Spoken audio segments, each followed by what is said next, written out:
This is Writing It, the podcast about academics and writing. I'm Rachel Gordon. Here we aim to make the process of writing and publishing a bit more transparent and a bit less overwhelming. Through conversations with editors and academics at all stages, from full professors to graduate students, independent scholars, and postdocs, we share stories, lessons, and helpful habits from our writing lives.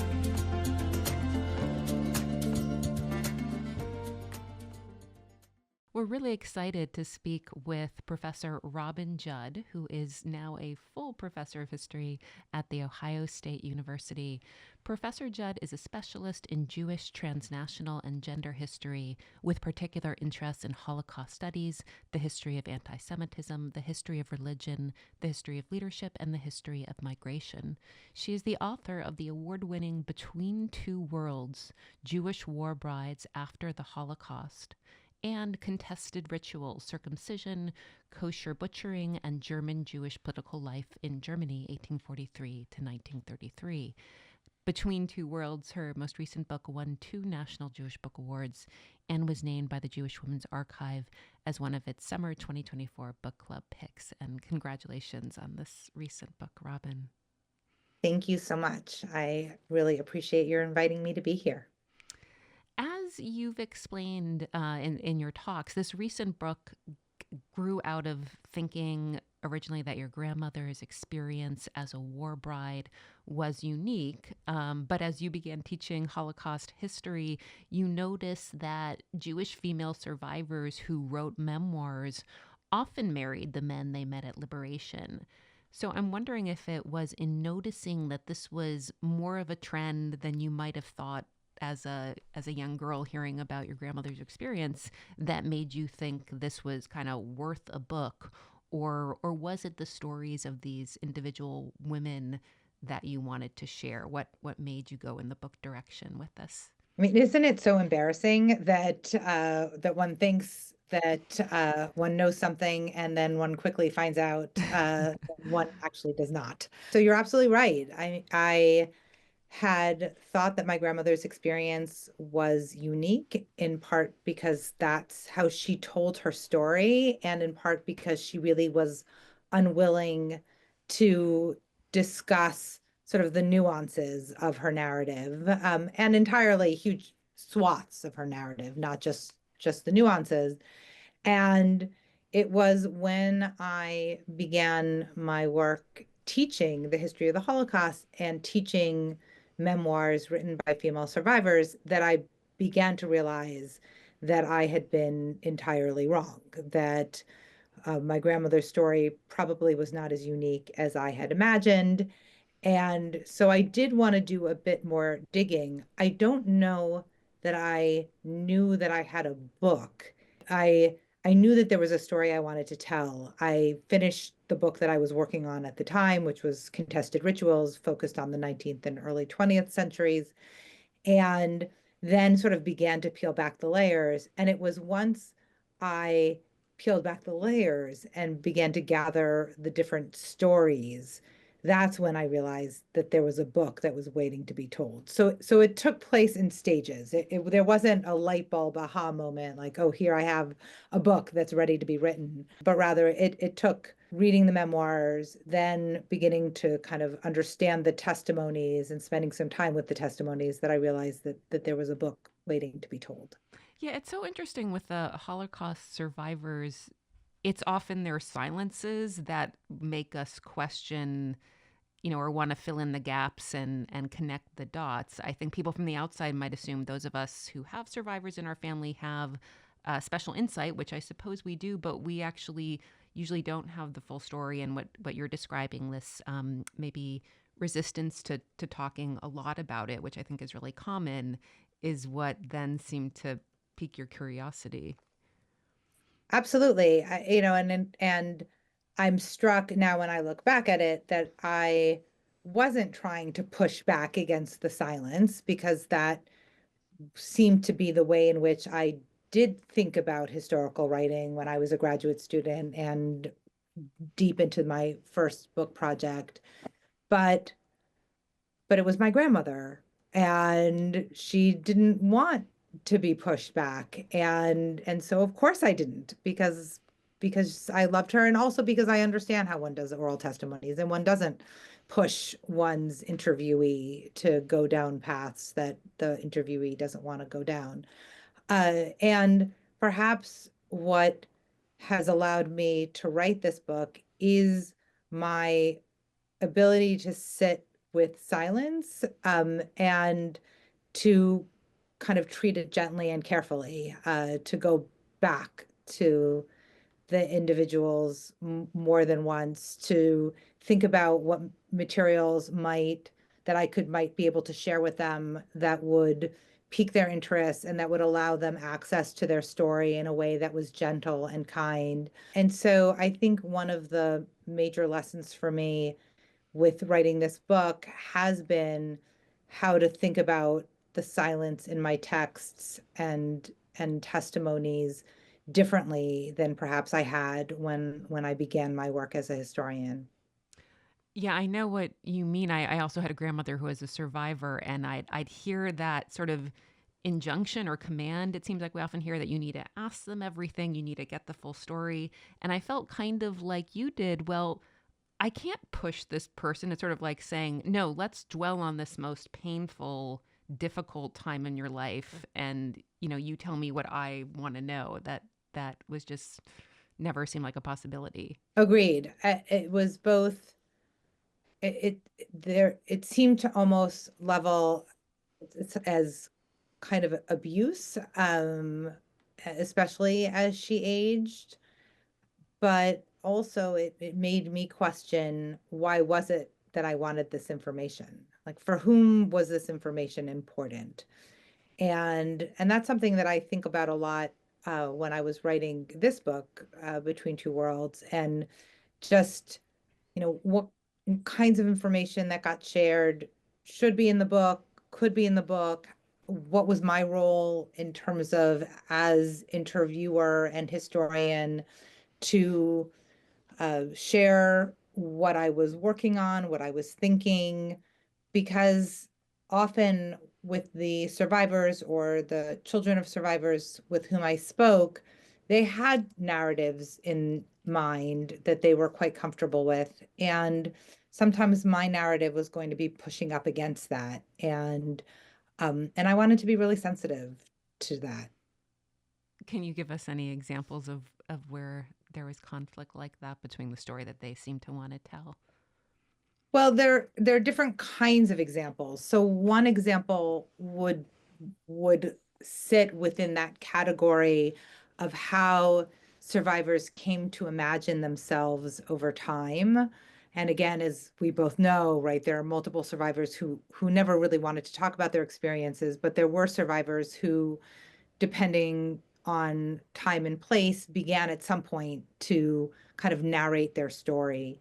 And often what I found with many of those survivors was that their experience encountering, marrying, um, following a war bride trajectory was not part of the story that they were used to telling.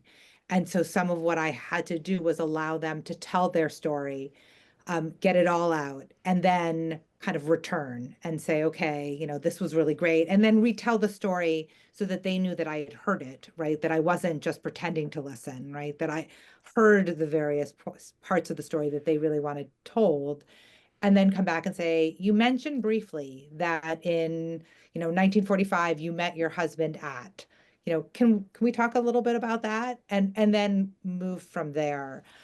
So that would be kind of one example.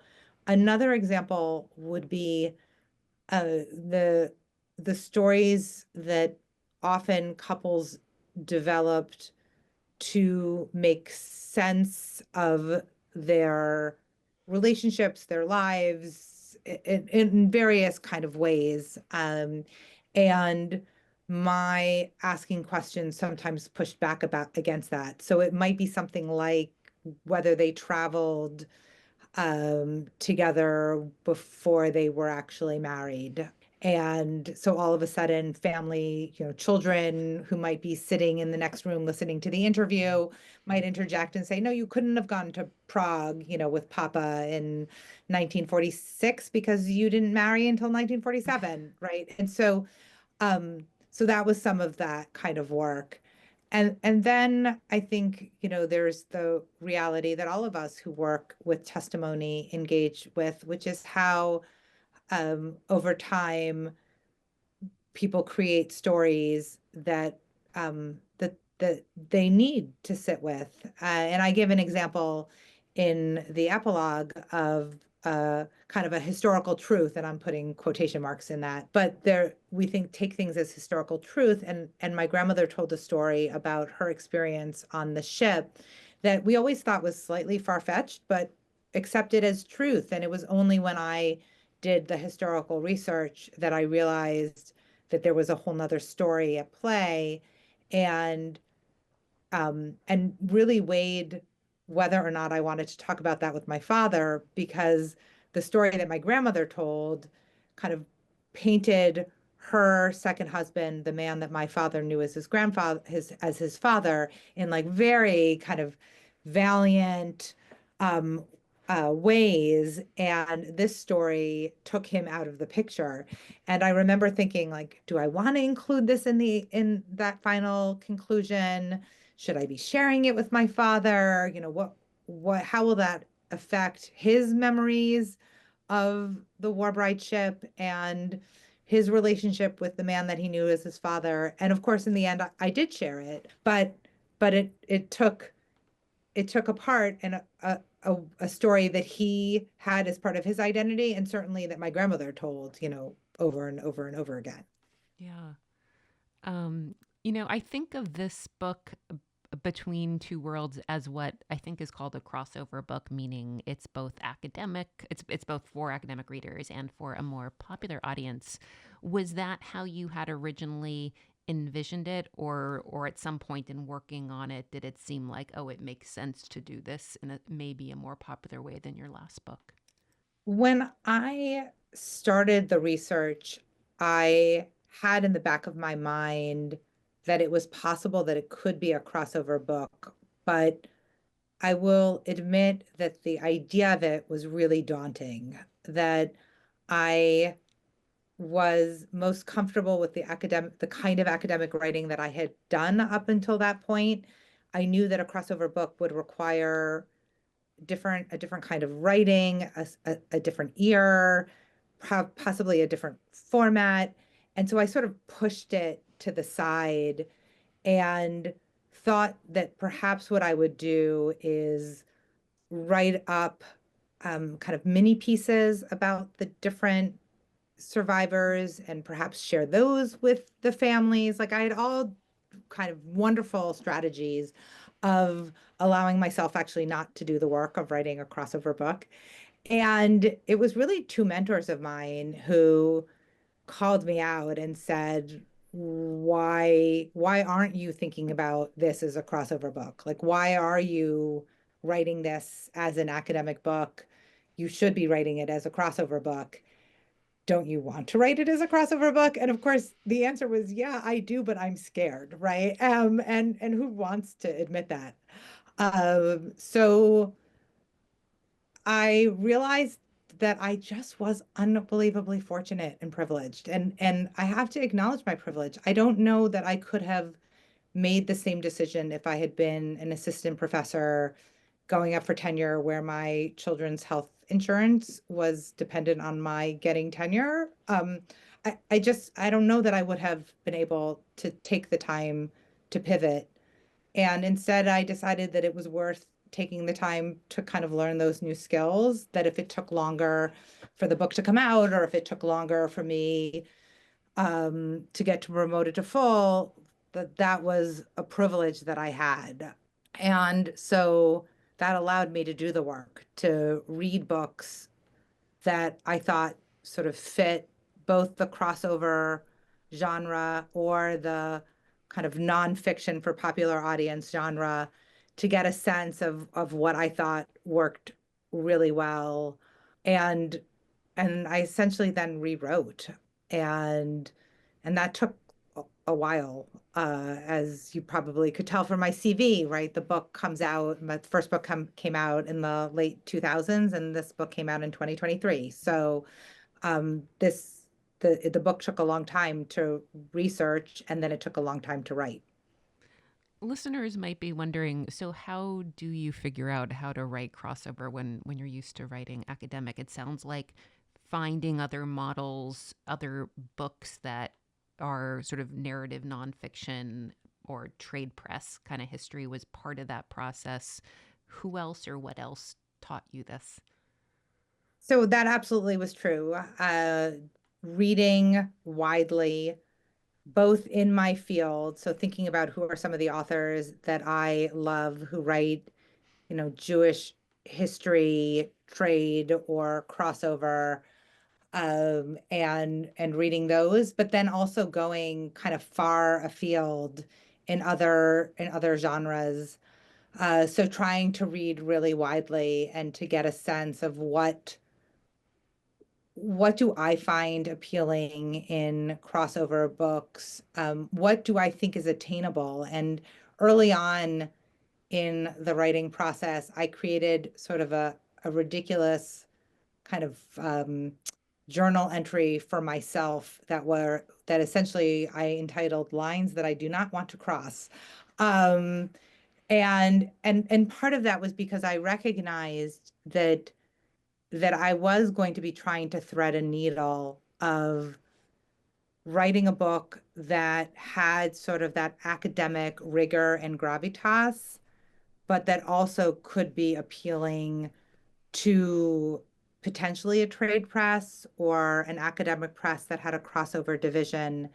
And so I wanted to promise myself, like, okay, I'm not going to lose the voices that I work so hard to uncover. I'm going to be true to the voices that I've heard. So I'm not going to kind of rewrite or rethink or fill in if I can't fill in.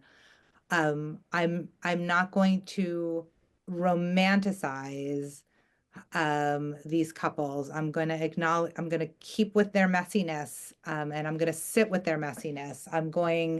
No matter how much somebody is going to want me to tell kind of a love story at Auschwitz or love story at Bergen-Belsen, that's not the line that I'm going to cross. So I sort of kept that, and every now and then I went back to it. And sometimes I went back to it because I myself was finding like, okay, where is my compass? And sometimes I went back to it because I would hear from a press that said, love this, it's so exciting. But, what I would really like would be, da da da da da da da.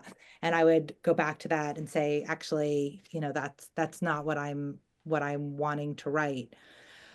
So that was something that was important. I wrote a lot and I created what I imagine, and I know so many of the people that you've talked with have done, keeping that folder of stuff that I love, but that I'm going to have to put to the side. And that really allowed me to cut a lot because that was a huge part of writing this crossover book was taking out things that I thought an academic audience would like and that my readers, and I did have readers who either in official or unofficial capacity read my work through the eye of somebody who was a general or popular reader. And that also made a big difference because they were my harshest critics, because they were the ones that would say, like, it's too long, make it shorter, or you have a whole chapter on waiting. I didn't want to read a chapter on waiting. Or there are too many characters, take out some of the people. So having those kinds of readers was absolutely essential to the writing. Were those harsh, I guess, honest readers, were these good friends, non academics, people who you knew were intelligent but not going to have that academic mindset? They were those and also readers from the press. Mm. So, and I often kind of sort of decided by committee, which is if I heard something from, a great friend who is um, a an eager reader of kind of trade nonfiction and of novels, but absolutely not an academic. Like if she was in agreement with the readers, then absolutely, that chapter on waiting would go. But if one of the three voiced something, then I would send that chapter to somebody else and get that feedback. So I did take advantage of the fact that there wasn't something at my heels forcing me to finish the book faster than it Hmm. needed to be finished. At the same time, right? I mean, I certainly wanted it to be done before I retired. Right. For some of our guests who have written crossover or trade books, I guess all with the trade books, an agent is involved, and some of these agents really work with writers on the proposal or the writing itself. Where did an agent fit in for you, if at all? Uh, so that was a crucial piece, and thank you for reminding me of that. I Once I made that decision that I wanted to pursue some kind of crossover possibility, I started to shop around the proposal with agents. And I had amazing help from mentors who themselves had worked with agents. So they helped me rethink my proposal so that it would then go to an agent. I ended up kind of talking with a number of agents and then trying to decide between two. And the agent that I ended up choosing, who's amazing, Maria Orenstein, I can't say enough wonderful things about her. Part of what really attracted me to her was that she got the book.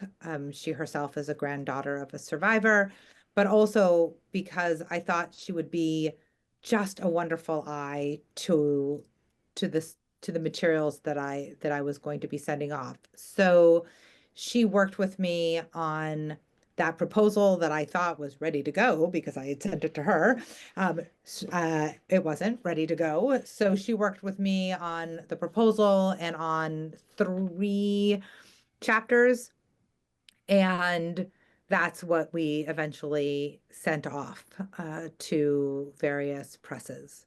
It's probably been a while, but if you remember, what were kind of the main things or the gist of what she was pointing out to you needed to be there or needed to be changed for it to work? I had followed the Bible of the book, How to Write for Your Editor. And my proposal followed that formula, which is a great formula. I'm actually not criticizing the formula, but the formula kind of suggests beginning with why is my story important to tell? And Amaria really pushed me to begin with a story. She thought that there was that the stories in my project were themselves just so powerful that she wanted me to start with a story. And and so that was important. That was a really important piece of advice that she gave me. The other really important piece of advice that she gave as we were kind of rethinking the proposal and tweaking chapters one, two, and three, concerned taking out or removing some of the additional evidence.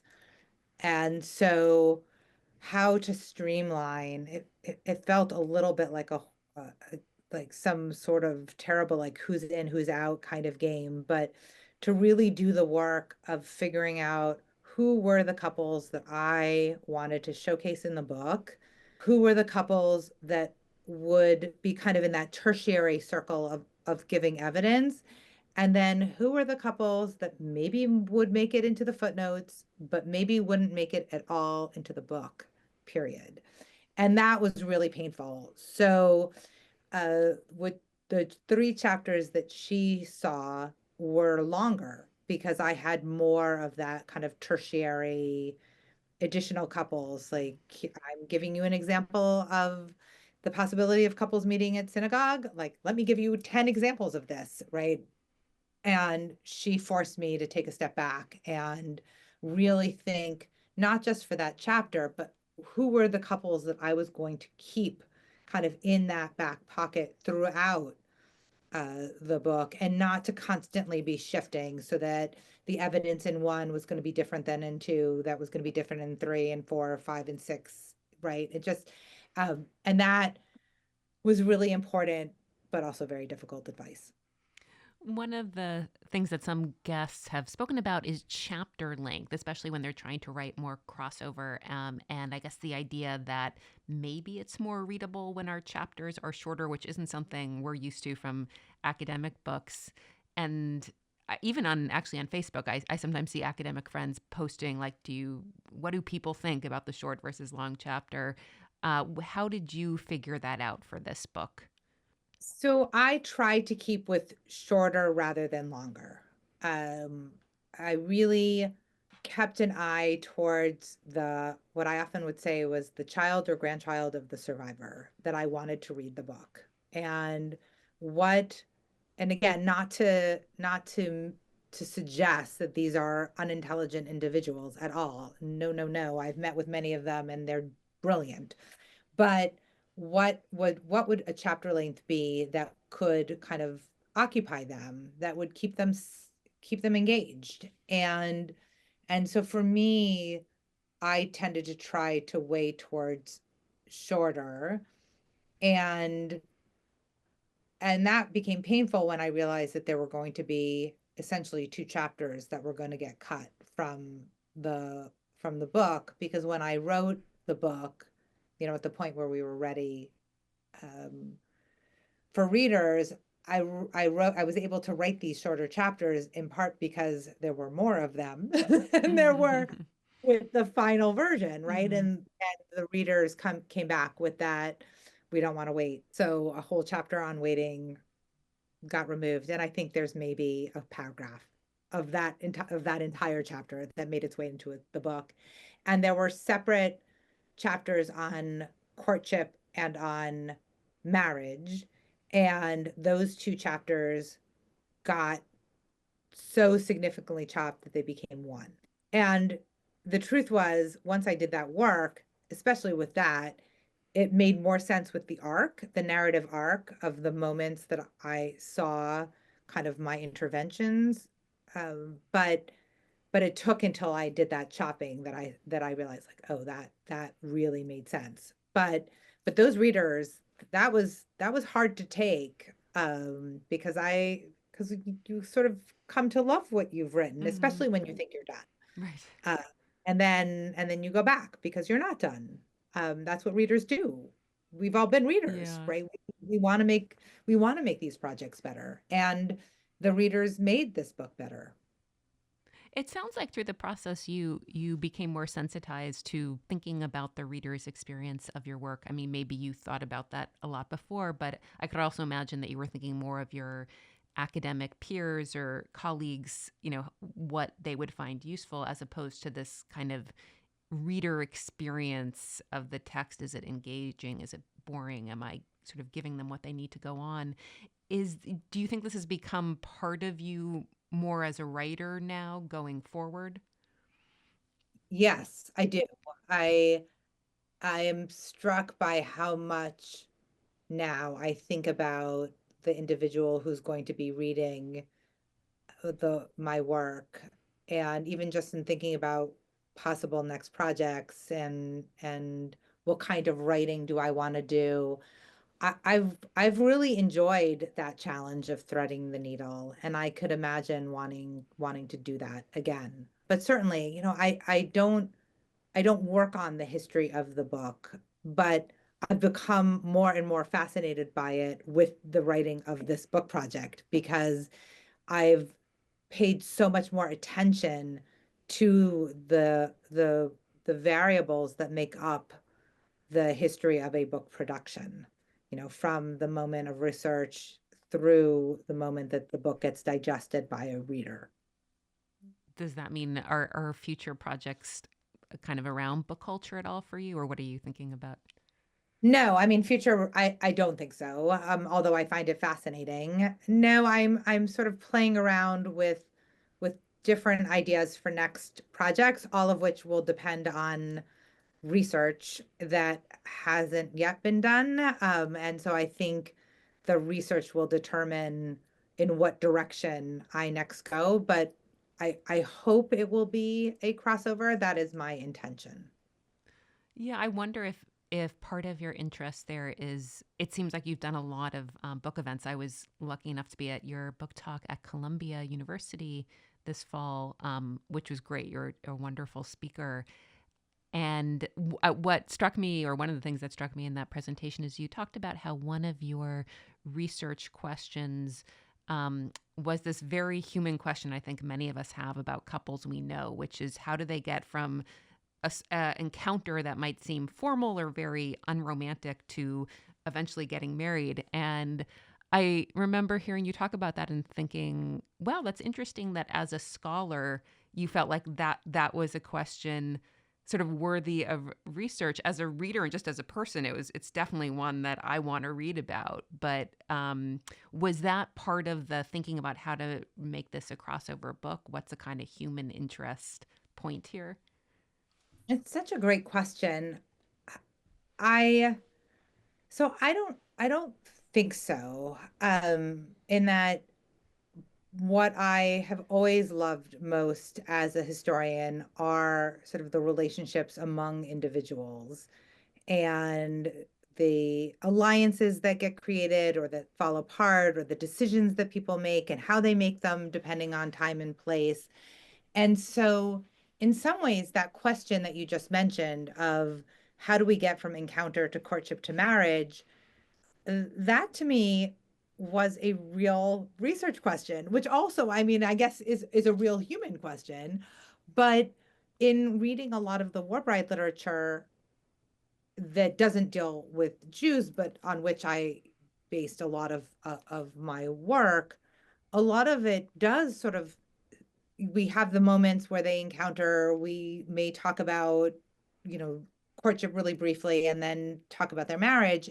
And for me, I just kept getting stuck on, well, how is it that these couples who meet at, Bergen-Belsen, or they meet at Rosh Hashanah services, or they meet while one's standing on a line to get paperwork while, the military personnel is at the base, like how do they get from there to finding one another to then choosing to spend time with one another? And it's those human questions that have made me a historian and have always been the kinds of things that I like to think about and hope to answer.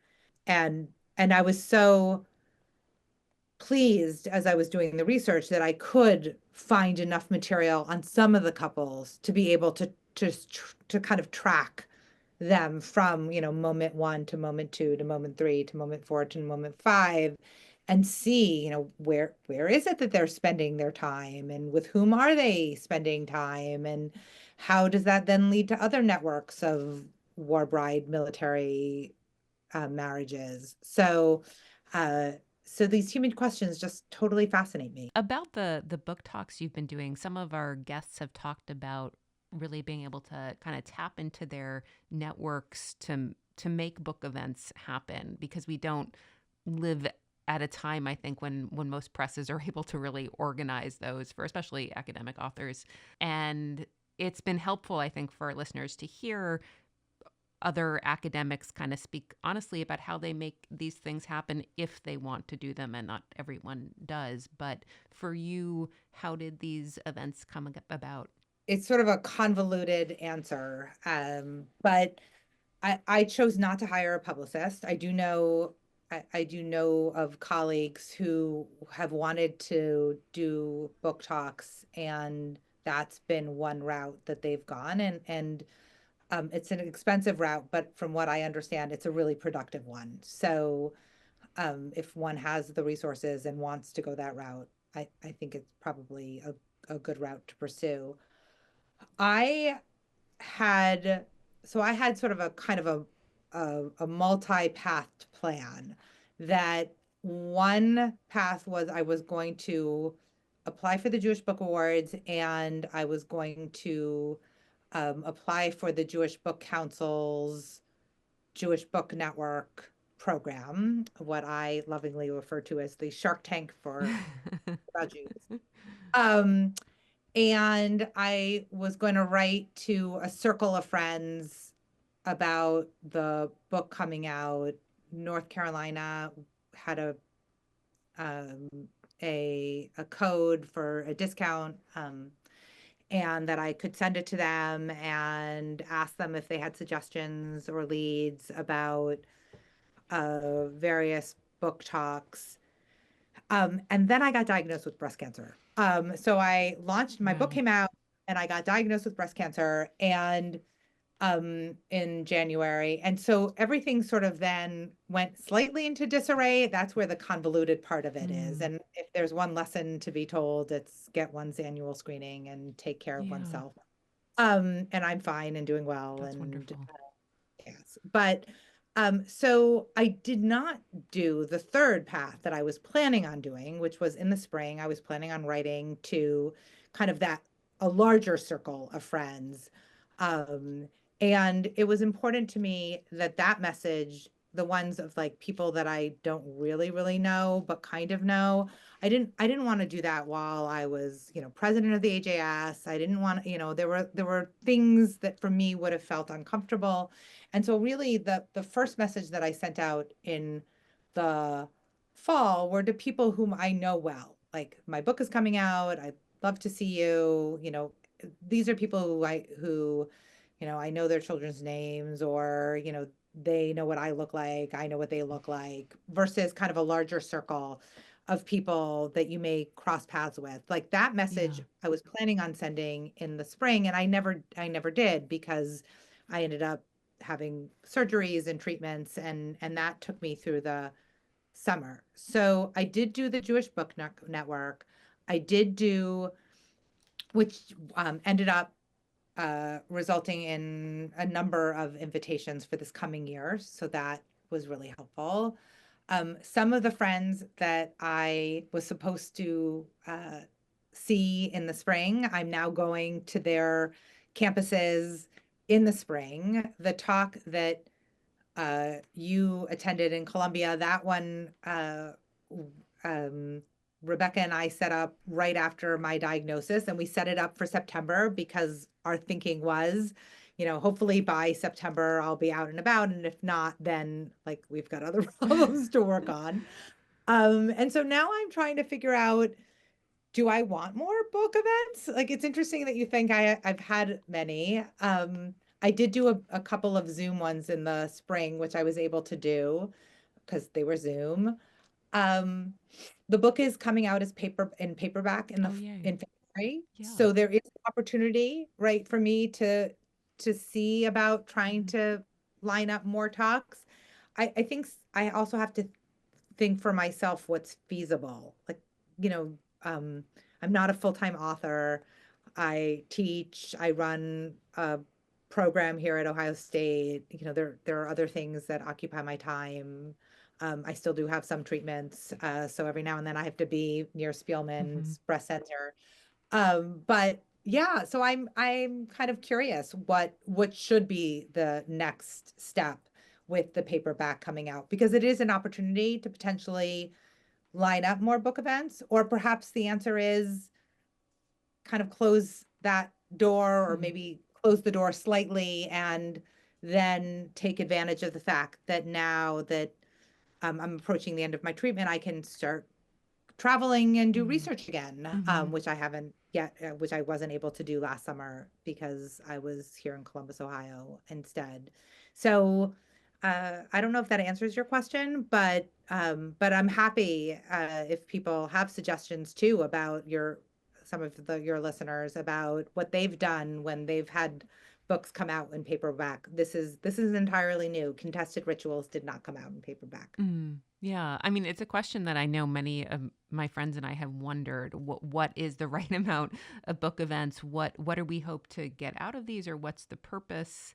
Um, Even though it feels like just possibly getting the word out and getting more readers, and sometimes getting to meet new people of some connection to the subject matter, is part of it. But it's hard to know what the formula for what's the right amount. I know. I'm really stuck on that. And every time I think that I've got it, I'll have something and I'll meet a child or a grandchild of one of these couples. And that happens almost at every single book event that Wow. I have somebody who comes up to me and says, my grandmother was a war bride and her name was da da da da da. And I'll say, oh, I think that's familiar. And I'll kind of go type into my database. And yes, maybe that person didn't make it into the book, but perhaps I have records of that person and then I can share it with that individual. Or I'll get somebody will come up and say that person that you mentioned or that ship, my grandmother was a war bride but not a Jewish survivor, but she would talk about the fact that there were these French women on her on her ship. And so I love that part Hmm. of engagement. And I love the sort of academic conversations that happen with colleagues, right? And Hmm. the Columbia talk was a great example of that, where there were, there you had that wonderful heady mix of community people, but also scholars. And so some of the questions were relatively kind of academic in the weeds, and then got me thinking about my work differently. And some of them were individuals who were community members and wanted to talk about, their memories, their experiences, people that they knew, etc.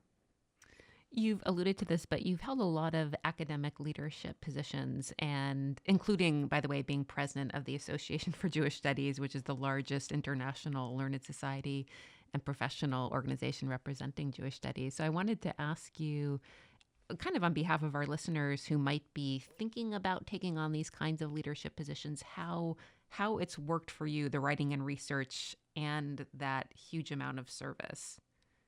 I've been really fortunate to have landed where I landed, which is funny because if you had asked whatever 20 something year old or even early 30 something year old Robin, what do you think of Ohio? Right? That Robin would not have imagined being lucky to land in Columbus, Ohio. But OSU is a land grant institution, and that means that service is taken seriously. That doesn't mean that one can get promoted without a book. And so certainly I did some, and one might even argue significant service leading up to tenure. And then, especially after tenure, when I was appointed as an associate professor moving towards promotion to full, I did a lot more service. And I did that service knowing that it was taking time away from research and writing. I tried to also research and write, but I fully recognize that there are only 24 hours in a day and there are only 7 days in a week. And we all make choices. We make choices about what we choose to do in during the quote unquote discretionary time. And it seems ridiculous to call research or writing or service discretionary, but by discretionary, I mean, time when I'm not expected to be in a classroom in front of 75 or 120 or 150 or 240 students.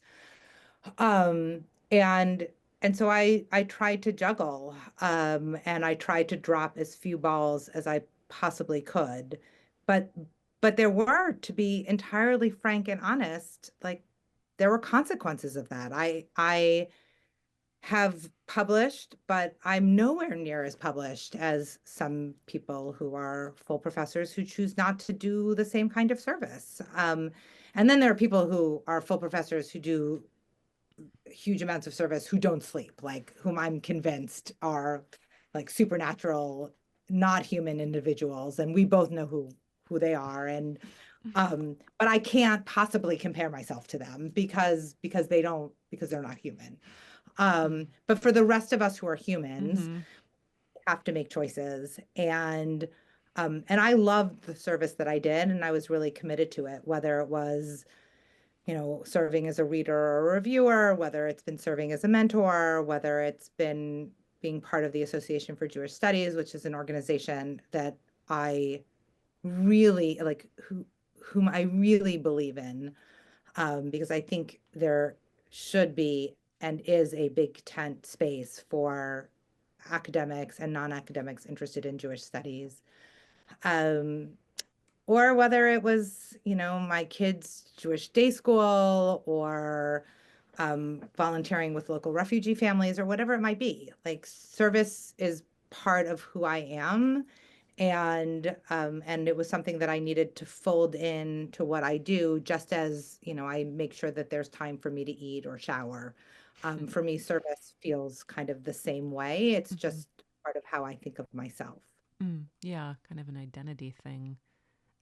There's two questions that we ask all guests, and one of them is, what is something you wish you had known earlier in your career about writing or publishing? Early in my career, like when I had a career, or early in my career when I was a graduate student. Either one. I I wish I had known how hard it can be, or that it's okay that it can be hard, and that it's okay that it can take time. I also wish I had known that it can be collaborative, even if you're not co-writing. And and that took me a really long time to learn that some of my best writing would happen at a table sitting alongside somebody else who's writing another book, or being part of a writing group, or having the kind of check-in conversations that writing is really a collaborative exercise, whether or not you're actually physically writing something together. So I would say that those are two things that I wish I had known earlier. Do you say that because that has made it less lonely, or you remember it being more lonely before you started doing that? No, I think I say that because I write better, more sharply, with greater nuance when there's a a partner or a group of individuals who I'm talking with about my writing. It also can get you out of that space. And maybe I'm the only one that's in that space, so perhaps it will be embarrassing, but to say this, but I often feel or felt when I would be kind of in the throes of writing that the only things I read were my own work or works by scholars that were relevant to my work, or things that I was teaching. And when you write with people who are working on really different things, then it forces your brain to kind of go elsewhere, and that can inform your writing and Mm, make you a better writer. yeah, I found that too. The other thing we ask is if there is a writing practice or habit that's working for you.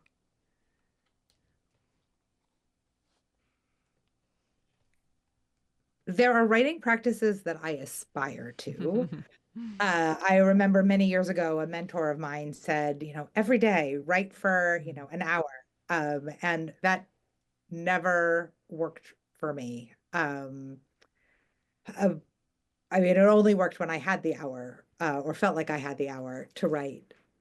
So I will say the one sort of practice that has continued to work for me is the kind of Pomodoro method of identifying a block of time, setting a timer, moving things away, writing for that block of time, having a break, writing for, and and being kind of kind and compassionate to myself about what is actually feasible for that day. And I think particularly for those of us who parent, or who care for, care for parents, or who do both, or um, the wide range of kind of things that are on people's desks, that for me it was absolutely crucial to learn to be compassionate to Robin the writer. And that included being compassionate to myself as I was doing the actual, like the practice of writing, the exercise of writing, not just being compassionate about like, oh yes, this doesn't suck, but the like, today you can get this many blocks, great. Like, that's amazing. You go, girl. And so that method works for me as long as I'm compassionate and reasonable. If I kind of say to myself, oh, I'm going to write all day long and I'll use that method, like, that's not going to work, because that probably isn't reasonable for the day. So that would be my practice. Thank you. And thanks so much for talking to us today. This was really helpful and fun. Oh, thank you so much. It's so great to have time with you, and it kind of makes me want to ask you if you have a writing group that you're a part of these days. So thanks so much. I really appreciate it.